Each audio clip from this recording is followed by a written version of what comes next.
Humingi siya sa akin ng closure. Pero masyado talagang maluwag. Itago mo na lang ako sa pangalang Chuchay. Uumpisahan ko ang kwento ko sa isang pag-amin na hindi na ako virgin. Yes, as in nakuha na ang aking pagkababae ng long-term ex-boyfriend ko na itago na lang natin sa pangalang Rodrigo. Matagal-tagal din kaming naging mag-on. Tumagal kami ng 6 years. Gaya ng ibang relasyon, madalas din kaming on and off. Dahil may mga bagay na hindi napagkakaintindihan. Pero para tumagal ang aming pagsasama, hindi namin maiwasang magtikiman ng aming mga laman. Carnivore mang pakinggan, pero alam nyo na, hindi yun kailanman nawala sa aming relasyon. Kapag nalasing sa inuman, tsyug-tsyug. Kapag nagkaroon ng misunderstanding, tsyug-tsyug. Kapag may problema o sa pera o trabaho, tsyug-tsyug. At minsan kahit walang makain, tsyug-tsyug pa rin.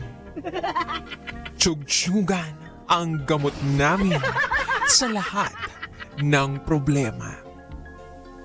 Yun nga lang, DJ Rocky. Dumating ang panahon na mayroong hindi nakatiis sa aming dalawa.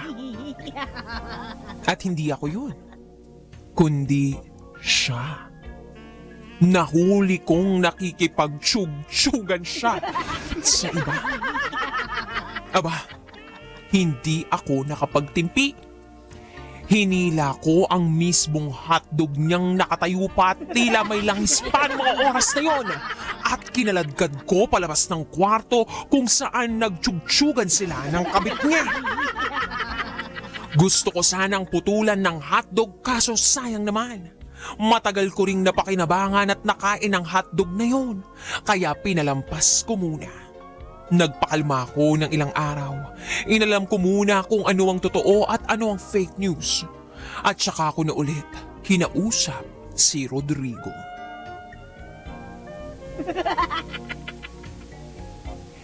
Nag-video call sa akin si Rodrigo. Sabi niya sa akin,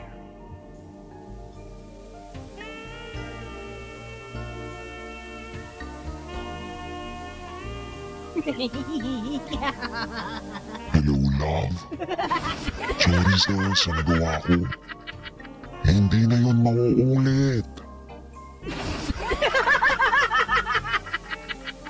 Sumagot ako sa kanya. Talagang hindi na, no? Sinayang mo yung tiwala ko. Akala ko going strong na tayo. Yun pala.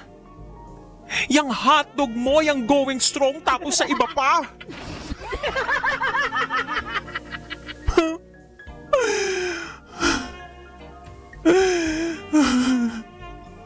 Bakit hindi sa akin?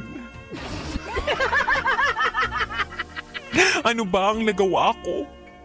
At ginanito mo ako? Sumagot siya sa akin ng, "Love, hindi naman ikaw yung may problema. Ako ang may kasalanan. Huwag mo sanang susihin ang sarili mo. Sorry sa mga nagawa ko."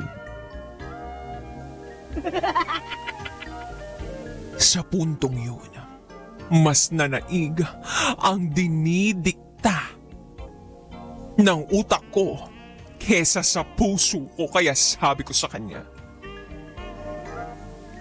Rodrigo, nakapagdesisyon na ako. Hindi na ako babalik sa'yo. Natigil si Rodrigo ng ilang saglit bago nagsabi sa akin ng, Love. Love naman. Final answer na ba yan? Hindi na ba yan magbabago? Hindi mo na ba ako mapapatawad?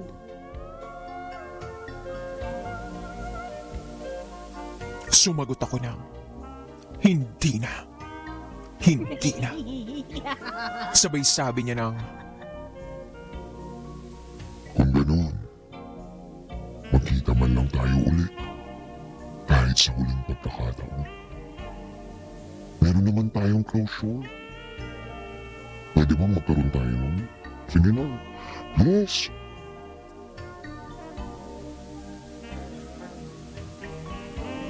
sa puntong yun, puso ko naman ang umandar. Kaya, napapayag niya akong magkita kami para magkaroon ng closure. Hindi lang niya inakala kung anong klaseng closure ang inihanda ko para sa kanya. Nagkasundo kami na magkita sa isang motorist hotel. Wala eh. Siya raw ang may kasalanan kaya siya raw ang bahala kung saan. Ang habol ko lang ay maibigay ang hinihingi niyang closure. Kaya pumayag ako kahit no choice. Sa totoo lang, DJ Rocky, muhing-muhi ako na nakipagkita sa kanya sa huling pagkakataon. Pero nangyari na eh. So ayun, nag-check-in joy kami sa isang motorist hotel. At ang una niyang ginawa ay niyakap at hinalikan ako. Habang hinahalikan niya ako, nakatulala lang ako sa hangin. Kunwaring walang nararamdaman kahit medyo nasasarapan. Mga kalahating metro ang haba ng sarap. Eh hindi nga kasi ako pwedeng mag-inarte, di ba? Tinuloy-tuloy na lang namin, total last time na. Kaya't ang nangyari, hinalikan niya ako sa leeg. At nag-iwan siya ng konting chicken nini. Hanggang sa inipit ng dalawang hinaharap ko ang niya. At pinagtrampolin ito sa gitna ng dibdib ko para maligalahan siya. Oo, siya lang masaya, DJ Rocky. Matapos yun, sinubsob niya ang mukha ko sa gitna ng kanyang mga hita para mag-suporta orally sa niya sa huling pagkakataon. At nang ramdam na niyang malapit nang mag-erupt ang bulkan, ay ipinasok niya na ang para mag-araro sa kabukiran. Napakasarap. Sarap na sarap ako sa pag-aararo niya sa kabukiran ko. Kaso biglang lumabo ang lahat ng nagaganap noong maramdaman kong paliit ng paliit ang habang chinichug-chug niya ako. Panay sabi niya ng, Ibitan mo pa. Ipitin mo pa.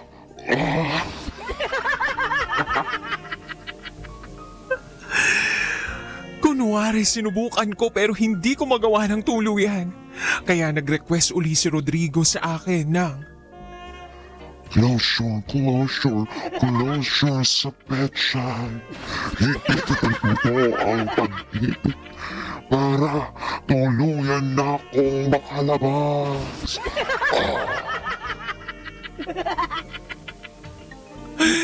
DJ Rocky, humingi siya ng closure pero sadyang masyado talagang maluwag. Nanamlay ang petchay na kanyang inararo at nawalan ako ng gana at kahit anong tsyug-tsyug ang gawin niya, hindi na humihigpit ang pag-ipit nito sa niya.